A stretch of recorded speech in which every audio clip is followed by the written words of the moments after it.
성전 건축을 재개하라고 하나님께서 학개 선지자에게 말씀을 주신 날을 1장 1절 초반절에 보면 다리오 왕 2년 6월 곧 그 달 초하루에 이렇게 말씀해 주었습니다. 그리고 엄하게 문책성으로 학개 선지자는 수룹바벨과 여호수아 대제사장에게 말씀을 전하여 주었고, 아울러서 백성들에게도 하나님의 징계적인 말씀을 증거를 했습니다. 그리고 오늘 읽은 25절에서 곧바로 성전 건축이 재개가 된 날짜를 표기해 주기를 다리오 왕 2년 6월 24일이었더라 말씀을 해주고 있습니다. 그러니까 말씀을 받은 날로부터 23일이 지나서 성전 건축이 재개가 된 겁니다. 여러분에게 한번 질문을 해볼까요? 논이나 밭을 매입을 해서 대지로 바꿔서 집을 짓는 게 비용이 적게 들까요? 아니면 기존에 집이 있고 그 집을 헐고 건축을 하는 것이 비용이 더 들까요? 어느 쪽일까요? 예, 후자입니다. 건축 일도 그렇습니다. 뼈대가 있고 여러 가지 모양을 어느 정도 갖춰놓은 상태에서 건축이 중단된 채 한 15년 이상 있는 이 건물들이 있습니다. 그러면 어느 정도 뼈대도 세워놨으니까 저기에다 집을 지으면 되겠지라고 생각을 하지만 구조 자체가 달라지면 그걸 다 걷어내야 합니다. 그래서 오히려 건축하기가 더 힘들어지지요. 성전을 처음에 짓기 시작할 때는 의욕도 있고 어떤 큰 비전도 있습니다만은 한번 중단되고 다시 그 성전을 재개한다라고 하는 것은 이게 쉬운 일이 아니에요.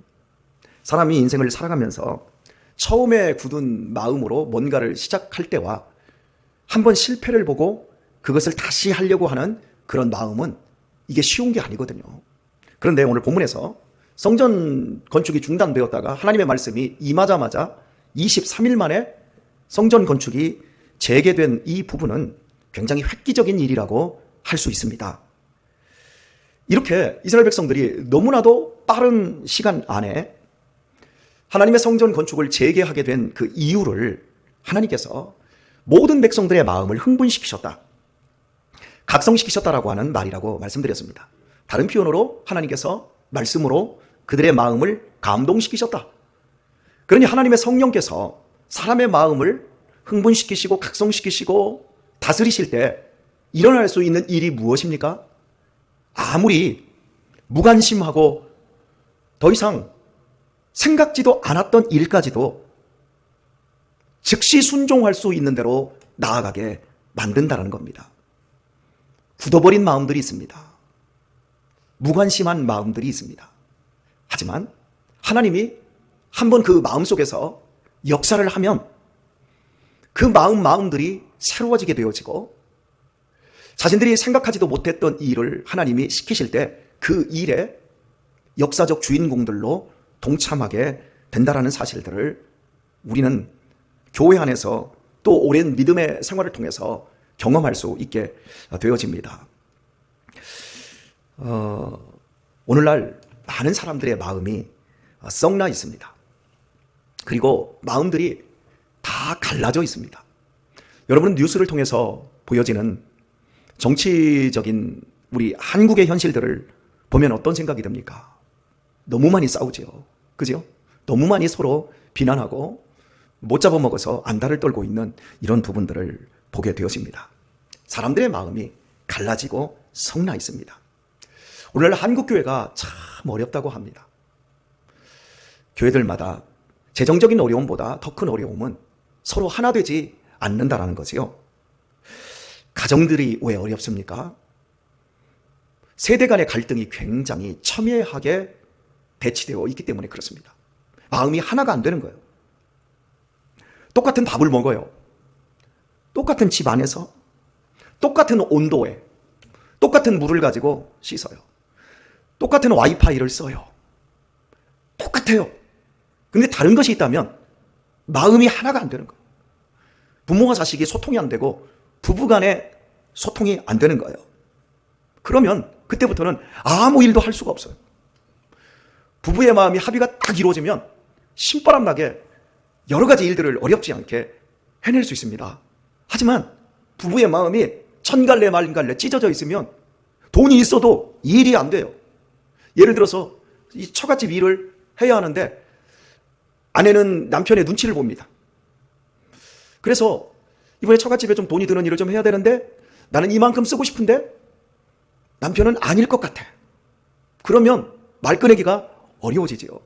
본가에 뭔가 또 이 일을 추진을 해야 되는데 남편이 아내의 눈치를 봐요. 그러면서 이 얘기를 못 끝내고 주저주저하면 일이 이루어지나요? 안 이루어져요. 결국 일이 이루어지고 안 이루어지느냐, 이 부분은 마음이 서로 간에 통합이 될 수 있느냐 아니냐, 이게 사실 결정적인 거라고 할 수 있을 것 같아요. 교회 일도 마찬가지예요. 교회에서 어떤 일을 추진하는데 사실 그 일이 어려운 게 아니라 그 일을 하기까지 성도들의 마음들이 그걸, 그 일에 대한 열정과 그 일에 대한 어떤 당위성에 동의하고 적극적으로 협력할 수 있는 마음이 주어지느냐 아니느냐, 이게 굉장히 힘든 일이에요. 우리 교회에서 올해 제 사례비를 획기적으로 올려주셨더라고요. 무려 40만 원을 올려주셨어요. 참 많이 올려주셨어요. 30만 원 올려줬나요? 어쨌든 많이 올려줬는데 이제 근처에 좀 큰 교회가 있어요. 큰 교회에서 목사님이 자기 사례비가 이번에 5만 원이 올랐대요. 우리 교회보다 뭐 비교할 수 없을 만큼 큰 교회예요. 근데 5만 원이 올랐대요. 근데 제 사례비가 저보다 뭐 조금 더 많아요. 조금 더 많아요. 제가 오른 만큼 사례비를 받아요. 그런데 거기에서 5만 원을 올리는데 30분을 교회에서 싸웠다고 하더라고요. 당신은 사회만 보는데, 공동의회는 당신은 사회만 보는데 5만 원 가지고 10만 원, 이쪽에서는 그 5만 원 올리는 거 가지고 뭐 그러냐, 5만 원도 아깝다, 막 이런 식인 거죠. 여러분, 그 얘기를 이제 그 목사님하고 나누면서 그 목사님이 비애감을 갖더라고요. 그러다가 나중에 어떻게 됐냐 그랬더니 결국 10만 원을 올리려다가 5만 원밖에 못 올렸다. 자기가 올려달라고 한 것도 아니고 다른 분들이 올려서, 재정부에서 올려서 10만 원을 올린 걸 5만 원으로 삭감해서 결국 5만 원을 올렸다는 거예요. 이게 무슨 문제일까요? 돈 문제일까요? 아니요. 주기 싫은 거예요. 그죠? 그럼 그 돈이 자기 돈인가요?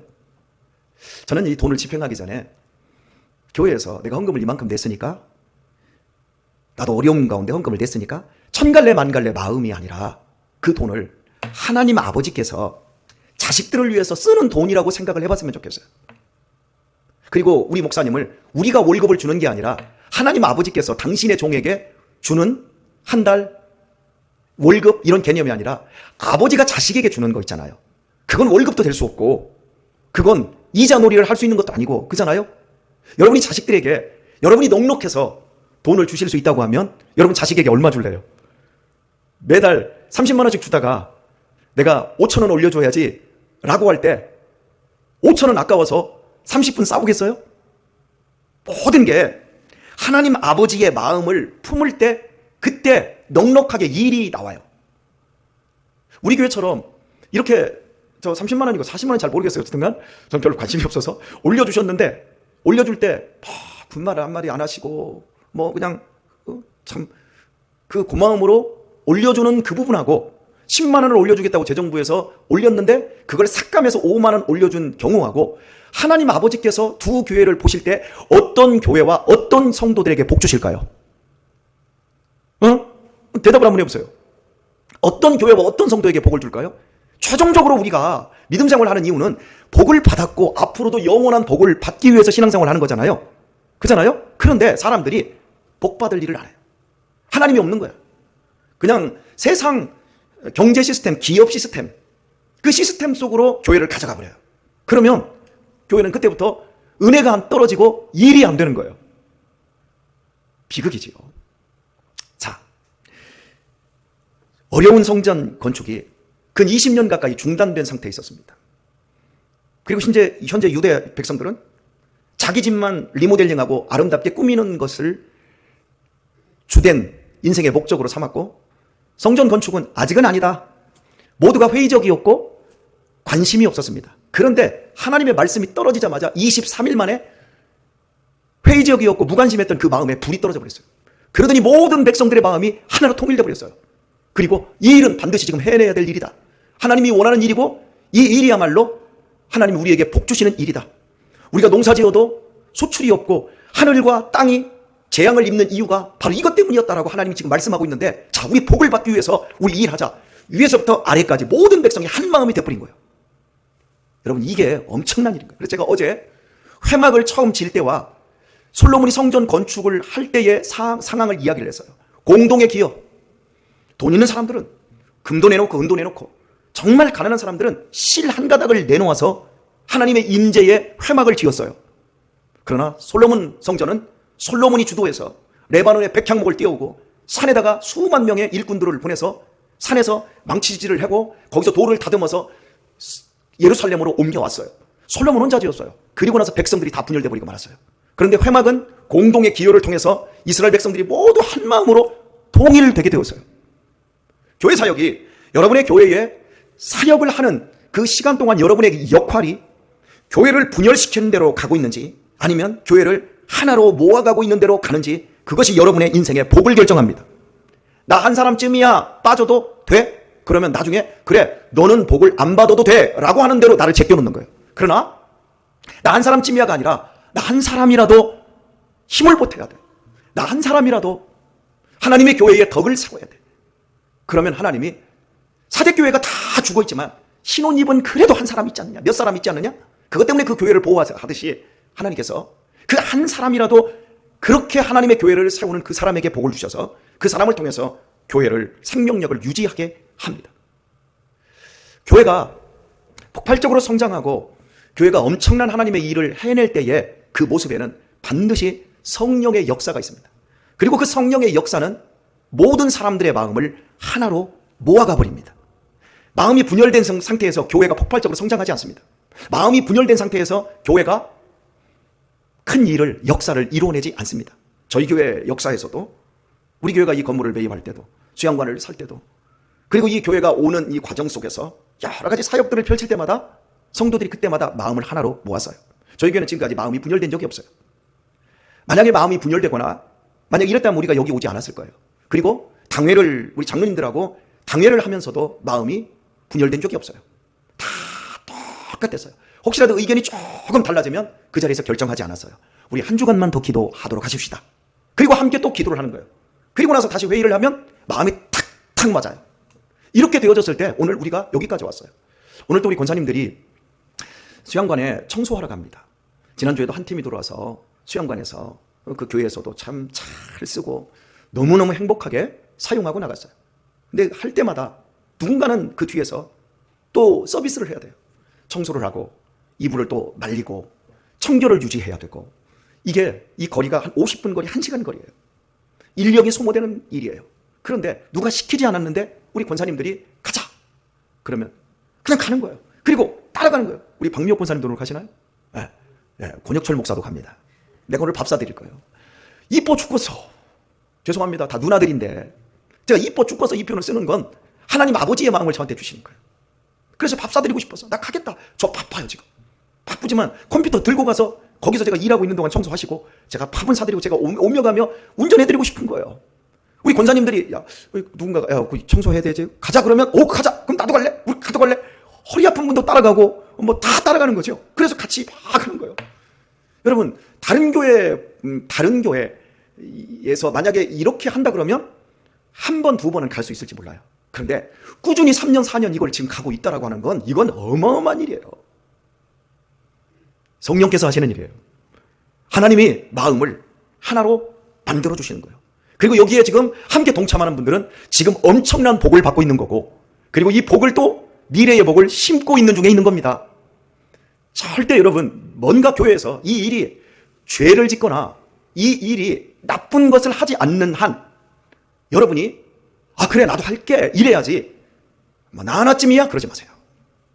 여러분의 양심 앞에 항상 나는 정말 한 마음과 한 뜻으로 하나님의 교회를 섬기는 사람인가, 그리고 이것이 복을 결정한다는 그 사실을 꼭 기억하셔야 돼요. 교회의 가장 아름다운 모습으로 우리는 초대교회로 돌아가자 그러잖아요. 그런데 초대교회를 들여다보면 초창기 교회가 세워지고 몇 년만 교회가 너무너무 아름다웠지, 초대 예루살렘 교회는 그 이후에 초대교회의 대박해가 일어나고는 계속해서 분열하고 싸우고 안에서 썩는 이야기들이 더 많아요.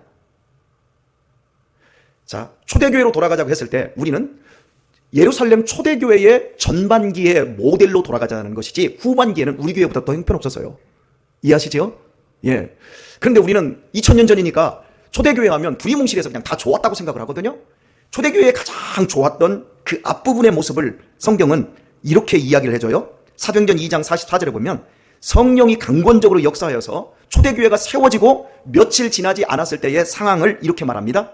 믿는 사람이 다 함께 있어 모든 물건을 서로 통용하고 또 재산과 소유를 팔아 각 사람의 필요를 따라 나눠주고 날마다 마음을 같이하여 성전에 모이기를 힘쓰고 집에서 떡을 떼며 기쁨과 순전한 마음으로 음식을 먹고 하나님을 찬미하며 또 온 백성에게 칭송을 받으니 주께서 구원받는 사람을 날마다 더하게 하시니라. 정말 놀라운 일이었어요. 성령 오순절에 성령이 임하자마자 그들이 믿는 사람들의 모습 속에 드러난 사건은 정말 인류 역사에 지금까지 일어나지 않았던 사건이 일어나 버렸어요. 믿는 사람이 다 함께 있는 거예요. 그리고 모든 물건을 서로 통용해요. 또 재산과 소유를 팔아 각 사람의 필요를 따라 나눠줘요. 내가 있는 만큼 팔아서 나눠주는 게 아니라 저 사람이 필요한 만큼 내가 나눠주는 거예요. 그리고 날마다 마음을 같이 했어요. 날마다 마음을 같이 한 흔적이 뭘로 나왔습니까? 성전에 모이기를 힘쓰고요. 집에서 떡을 뗐다라고 하는 것, 이거 밥 먹었다는 얘기예요.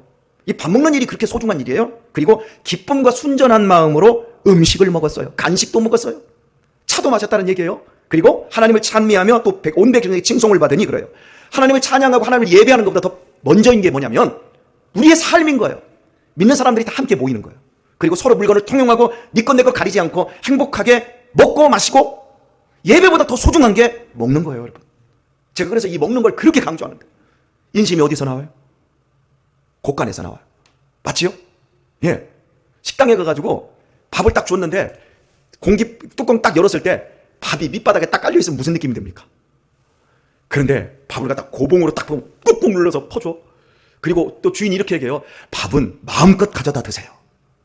그러면 벌써 인심이 달라지잖아요? 초대교회에 성령 강림으로 말미암아 전반기에 교회에 보여줬던 이 모습이야말로 하나님이 어떻게 우리 교회들을 인도해 가는지의 전형적인 모델이라고 할 수 있습니다. 한 군데를 더 보면 사도행전 3장입니다. 32절을 보면 믿는 무리가 한 마음과 한 뜻이 되어 모든 물건을 서로 통용하고 제 재물을 조금이라도 제 것이라 하는 이가 하나도 없더라. 한 사람도 없더라. 그러니까 모든 물건을 서로 통용하는데 제 재물을 조금이라도 내 것이라고 하는 이가 없다는 거예요. 이거 다 하나님 것이라는 거예요. 인류 역사에 성령이 임해버리니까 내 것이라고 하는 이게 없는 거예요. 여러분 모두 다 그러잖아요. 다 내 거야. 다 내 거야. 다 내 거야. 저도 조카들이 참 많지만 이제 조카들도 자식을 낳아서 손주들을 보고 있지만 애들이 어린이 시절에 내 거야. 내 거야. 내 거야. 우리 집에서도 맨날 내 거야. 내 거 가지고 놀지 마. 그 내 거야. 다 내 거야. 그럼 내가 승질나서 막 하도 싸우면 그럼 소리 버럭 지르면 다 내 거야. 니네 거 아니야. 니네가 번 거 뭐 있어. 니네가 사온 거 뭐 있어. 다 내 사례비로 내가 산 거야. 하나도 만지지 마. 그럼 모든 게 평정돼 버려요. 사람이 마음이 갈라지면 다 내 거라고 느끼는 거예요. 그러나 성령이 주시는 것은 통합하는 거예요. 그런데 이 전반기에 이런 좋은 교회의 모델이 갈라지기 시작해요. 아나니아와 삽비라가 이 모습을 보고 자기도 밭을 팔았어요. 그리고 나머지는 숨겨놓고 나머지만 가져다 다 드렸다고 하면서 그때부터 하나도 내 것이라고 하는 사람이 없더라 그랬는데 하나가 딱 더해지니까요. 곧바로 하나님 죽여버리셔요. 하나님의 교회를 거룩하게 만드세요. 누가 여러분 샘플 되실래요? 우리 교회에서. 우리 교회의 지금 하나됨과 우리 교회의 이 아름다운 이 전통에 아나니아와 삽비라가 될 사람 누구예요? 손 내려보세요. 저는 이게 두려워요. 우리 교회 지금 성령님이 역사하셔서 애들이나 어른이나 교회를 너무너무 사랑해요. 우리 은인의 애들도 그럴 거고 저희 집 애들도 그렇고요. 교회 가는 걸 그렇게 기다려요. 금요 비전 예배 재개한다고 하니까 이번 주부터 벌써 신바람 나서 금요일 언제 오냐고 물어보고 있어요. 교회 오는 걸 그렇게 좋아해요. 오늘 새벽에 나오신 분들도 교회 오는 거 좋으시죠? 그러니까 잠도 안 주무시고 속된 표현 합시다. 자빠져 잘 시간에 나와가지고 저처럼 설교하고 지금 예배하고 여기 있는 거 이게 지금 이거 세상 사람들 이해할 일입니까? 이거 성령님이 하시는 일이에요. 여러분 이 복을 우리 놓치지 말도록 하십시다. 하나님께서 기뻐하는 것은 성령님이 우리를 다스리기 시작하면 우리가 한 마음과 한 뜻이 되는 거예요. 하지 말라고 해도 분열된 마음들이 하나로 딱 통합되어지는 거예요. 놀라운 일이지요. 오늘의 말씀을 맺겠습니다. 연보영 성도님이 내일 수술하나요? 네. 지난주에 토요일 날 함께 식사를 하는 과정에서 보영이가 저한테 이런 고백을 하더라고요. 막상 수술을 하려니까 한 달 정도도 병원 생활을 해야 되는데 자기를 봐줄 사람이 없는 거예요. 그러고 있는데 아무렇지도 않게 우리 교회 성도님 한 분이 내가 해줄게. 눈물이 왈칵왈칵 쏟아지고 가슴이 뜨거워지고, 자기 형제들이 있는데, 자기 엄마도 있는데 해줄 형편이 안 되는 거지. 형제보다도 나은, 친형제보다도 나은, 내 엄마보다도 나은. 그러니까 이걸 또 자기 언니들한테 또 얘기하고 했더니 너는 참 좋겠다. 그냥 립 서비스로 내가 해줄 게 아니라 실제로 내가 해주는 거. 그 진심을 느끼니까 사람의 마음이 녹아지는 거예요. 강팍한 마음들이 부서지는 거예요. 오늘 우리가 이 교회를 세워나가고 이 교회에서 누려야 될 그 복이 이거예요.